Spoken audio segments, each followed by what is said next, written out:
शांति का राजा चैनल द्वारा प्रकाशित ईश्वरीय करुणा का जीवन फल प्रार्थना पुस्तक का द्वितीय संस्करण आ चुका है। ये एक मध्यस्थ प्रार्थना एवं करिश्माई प्रार्थना पुस्तक है। इसमें विभिन्न विषयों पर वचन एवं विभिन्न परिस्थिति के लिए प्रार्थनाएं हैं। आप इस प्रार्थना पुस्तक को लेने के लिए दिए गए नंबर पर आप हमें व्हाट्सएप मैसेज के द्वारा या कॉल के द्वारा संपर्क कर सकते हैं। आप अपना नाम, पता, एड्रेस हमें दिए गए नंबर पर भेजिए। इस प्रार्थना पुस्तक का मूल्य मात्र 50 रुपए है। धन्यवाद। मेरे प्रिय भाई और बहनों, हम सभी लोग विश्वासी हैं, मसीही हैं, और हम में से अधिकतर लोग प्रार्थना में समय बिताते हैं। लेकिन अधिकतर लोगों के लिए प्रार्थना करने का मतलब है कुछ रटना, कुछ कहना, कुछ गाना, कुछ पढ़ना, कुछ करना। आज हम इस बात पर मनन करेंगे कि हमारी प्रार्थनाएं कितनी गहरी हैं।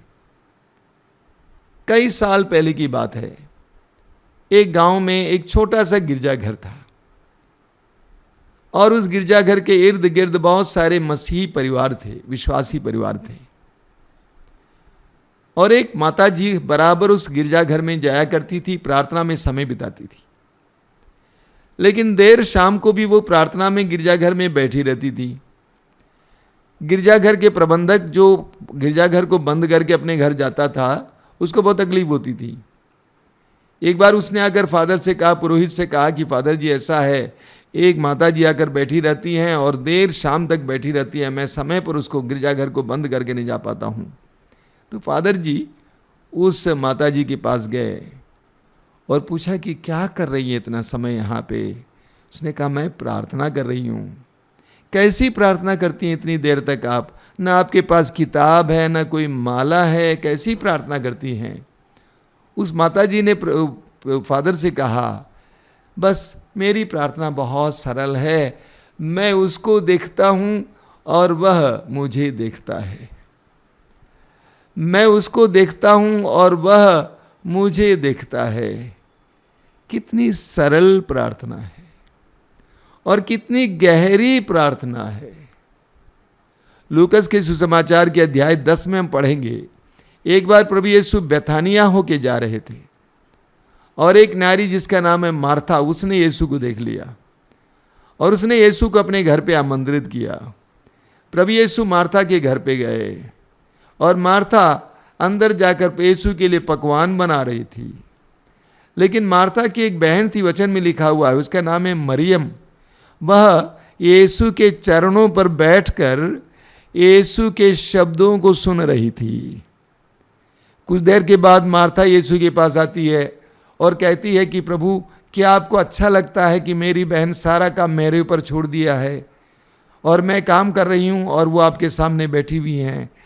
तो प्रभु यीशु ने मार्था को टोका, कहा मार्था मार्था, तुम बहुत सारे कार्यों में व्यस्त हो, मरियम ने उत्तम भाग चुन लिया है। अध्याय 10 वाक्य 42 में लिखा हुआ है, मरियम ने उत्तम भाग चुन लिया है और वो उससे लिया नहीं जाएगा।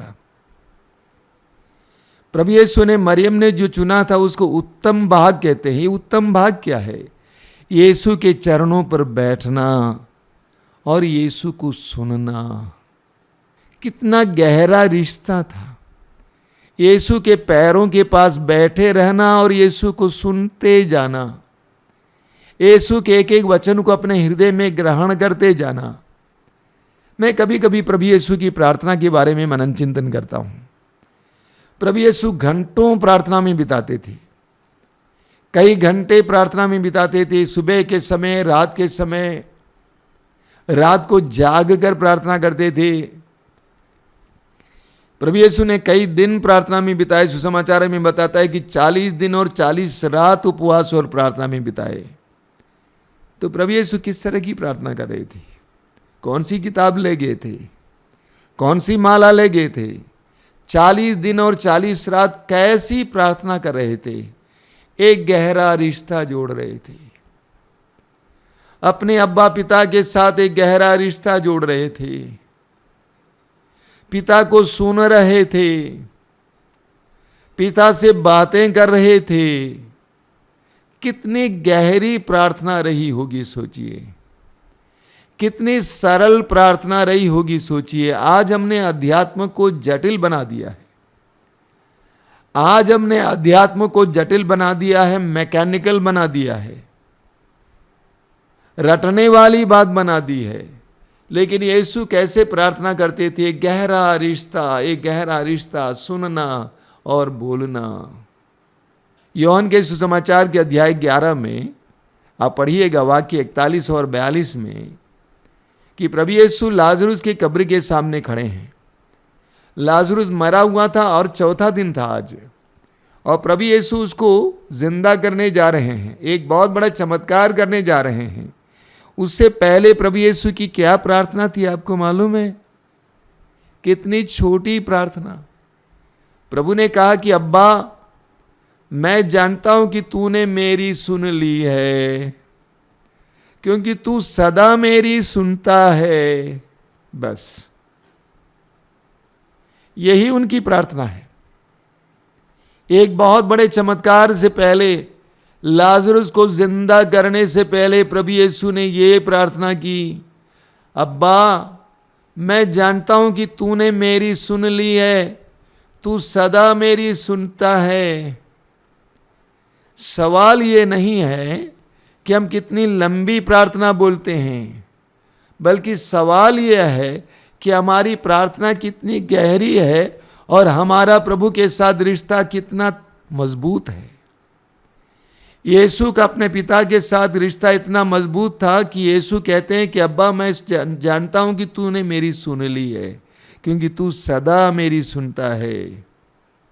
इसलिए प्रभु यीशु ने मत्ती के सुसमाचार के अध्याय 6 वाक्य 6 में हमें प्रार्थना के बारे में बताया है। प्रभु ने कहा, जब तुम प्रार्थना करते हो तो अपने कमरे में जाकर द्वार बंद कर लो और एकांत में अपने पिता से प्रार्थना करो। तुम्हारा पिता जो एकांत को भी देखता है तुम्हें पुरस्कार देगा।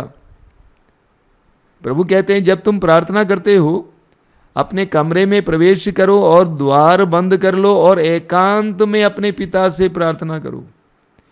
तुम्हारा स्वर्गीय पिता जो एकांत को भी देखता है तुम्हें पुरस्कार देगा।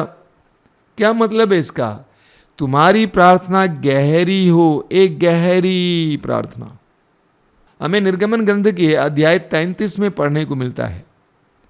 वहां पर हम पढ़ते हैं कि मूसा, इस्राएली जनता मूसा के नेतृत्व में मिस्र देश की गुलामी से अपने स्वदेश की ओर जा रही है, और जहां कहीं भी वे पड़ाव डालते थे, तंबू खड़ा करते थे, मूसा एक छोटे से तंबू को लेकर दूर जगह पर खड़ा करते थे, और उस तंबू को मूसा ने दर्शन कक्ष नाम रखा। और जिसको भी ईश्वर से मिलना था वहां पर जाया करते थे, वहां पर बैठकर प्रार्थना करते थे। आप पढ़ेंगे वाक्य 11 में कि मूसा दर्शन कक्ष में बैठा रहता था, ईश्वर से वार्तालाप करता था। मूसा के वार्तालाप के बारे में वचन में लिखा हुआ है, जिस तरह एक मित्र अपने मित्र से वार्तालाप करता, उसी तरह मूसा ईश्वर से वार्तालाप करता था। एक मित्र अपने मित्र से वार्तालाप करता है। मैं अक्सर लोगों से कहा करता हूं कि यीशु को अपने मित्र बना लीजिए, यीशु को अपना मित्र बना लीजिए और यीशु से गहराई से बात कीजिए। अपने जीवन की एक एक बात को यीशु के सामने रखिए। मैंने देखा आजकल लोगों में एक बहुत बड़ा रोग है। वो रोग है कि अपना दुखड़ा मनुष्यों के सामने रोना चाहते हैं। रिट्रीट सेंटर, साधना केंद्रों ने ज़्यादा काउंसलिंग पर जोर दिया। काउंसलिंग बहुत महत्वपूर्ण है, परामर्श बहुत महत्वपूर्ण है, जिसके द्वारा हमें इशारा मिलता है। लेकिन काउंसलिंग से बढ़कर है हमें यीशु के पास जाना, यीशु के करीब जाना, यीशु से वार्तालाप करना, यीशु को अपना मित्र बनाना। मैं कई गैर मसीही भाई बहनों से कहता हूं, जो पहली बार मिलते हैं, अपनी समस्या लेकर आते हैं, तो मैं उनसे कहता हूं आप यीशु को अपना मित्र बनाइए। और जिस तरह एक मित्र से आप बात करते हैं, उसी तरह यीशु से आप बात कीजिए, गहराई से बात कीजिए, उसको सुनना भी सीखिए। आप देखेंगे धीरे धीरे यीशु आपके जीवन में कार्य करने लगेंगे। हमें राजाओं के ग्रंथ की अध्याय 18 में नबी एलिया की प्रार्थना के बारे में पढ़ने को मिलता है। नबी एलिया इस्राएल के लिए प्रार्थना करता है। कारमेल पहाड़ पर अकेले अपने नौकर के साथ नबी एलिय्याह कैसे प्रार्थना करता है? वचन में लिखा हुआ है, अपने सिर को अपने दोनों घुटनों के बीच में लटका देता है और एकांत में प्रार्थना करता है, इस्राएल पर वर्षा के लिए प्रार्थना करता है। एक गहरा रिश्ता ईश्वर के साथ, एक गहरा रिश्ता ईश्वर के साथ। अक्सर जब हम प्रार्थना की बात करते हैं, प्रार्थना के बारे में सोचते हैं, हमें प्रार्थना करने के लिए कुछ शस्त्रों की आवश्यकता जैसा लगता है। हमें बाइबल चाहिए, माला चाहिए, किताब चाहिए। मैं जानता हूं एक भाई मेरे साथ कुछ दिन तक रहा, वो रोजरी बोलते थे, रोजरी माला विनती करते थे, लेकिन बिना किताब के रोजरी माला विनती नहीं बोल पाते थे। वो किताब से इतने जुड़े हुए थे, बिना किताब के प्रार्थना ही नहीं कर पाते थे। मैंने किताब हटाइए, बिना किताब के बोलिए, प्रभु से सीधे बात कीजिए, गहराई से बात कीजिए, रटना बंद कीजिए।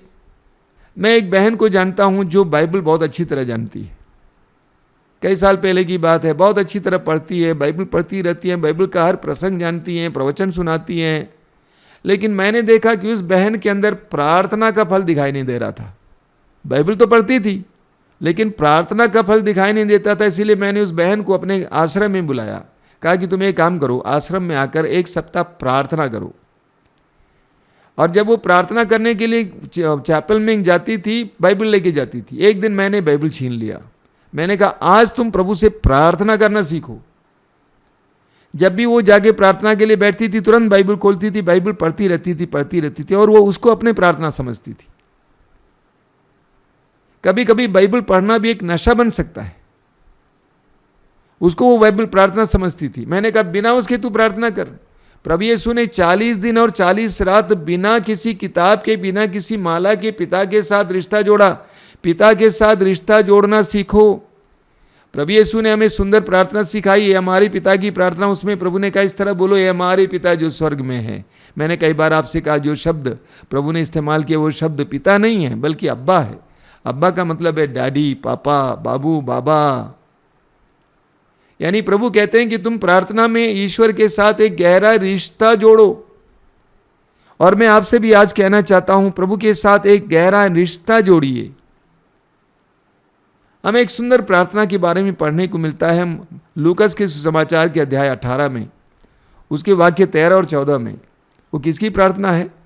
वहां पर प्रभु यीशु दो व्यक्तियों की प्रार्थना के बारे में बताते हैं। एक फरीसी, धर्म का ज्ञाता, ईश्वर के नियमों का ज्ञाता, पक्का यहूदी, कट्टर यहूदी, मंदिर में जाता है, अपना सीना तान कर ईश्वर के सामने अपने किए हुए सारे अच्छे कार्यों के बारे में वर्णन देता है और कहता है कि मैं उस नाकेदार की तरह नहीं हूं जो मेरे बगल में खड़ा है। लेकिन वो नाकेदार कैसे प्रार्थना करता है? वचन में लिखा हुआ है, वो अपने सिर को लटकाता है और अपना छाती पीटते हुए बोलता है कि हे ईश्वर, मुझ पापी पर दया कर। बहुत छोटी सी प्रार्थना, हे ईश्वर मुझ पापी पर दया कर। प्रभु यीशु कहते हैं कि उसकी प्रार्थना सुनी गई। गहरी प्रार्थना, छोटी मगर बहुत गहरी प्रार्थना। प्रभु यीशु ने कहा योहन के सुसमाचार के अध्याय 4 वाक्य 24 में, ईश्वर आत्मा है और उसके आराधकों को चाहिए कि आत्मा और सच्चाई से उसकी आराधना करें। ईश्वर आत्मा है और उसके आराधकों को चाहिए कि ईश्वर आत्मा और सच्चाई से ईश्वर की आराधना करें। ये प्रभु यीशु एक समारी स्त्री से बोल रहे थे। उस समारी स्त्री के सामने प्रार्थना का रहस्य प्रभु ने खोला।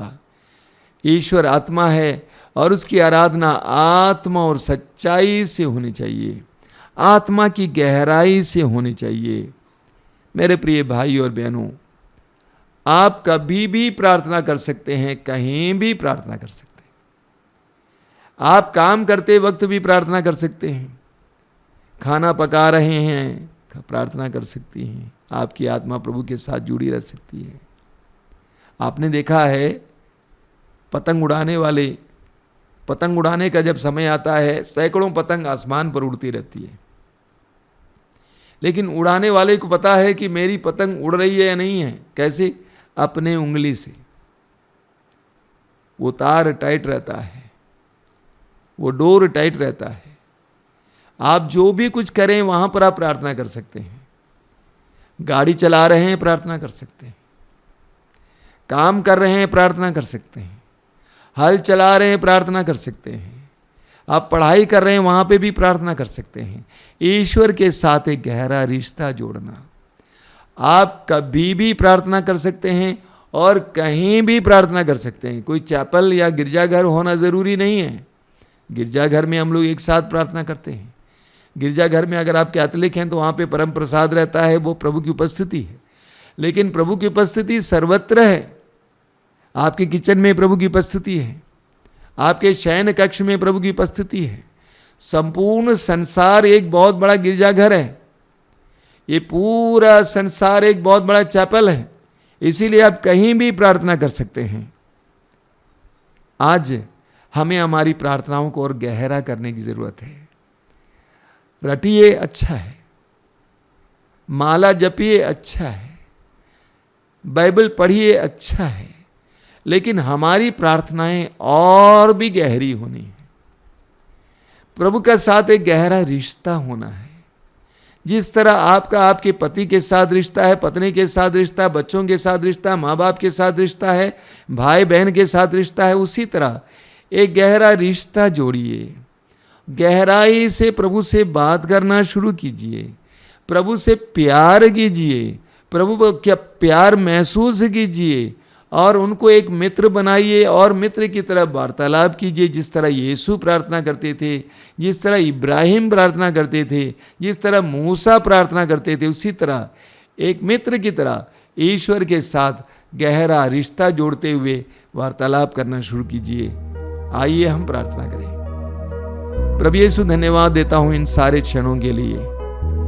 तेरे पवित्र वचनों के लिए धन्यवाद देता हूं।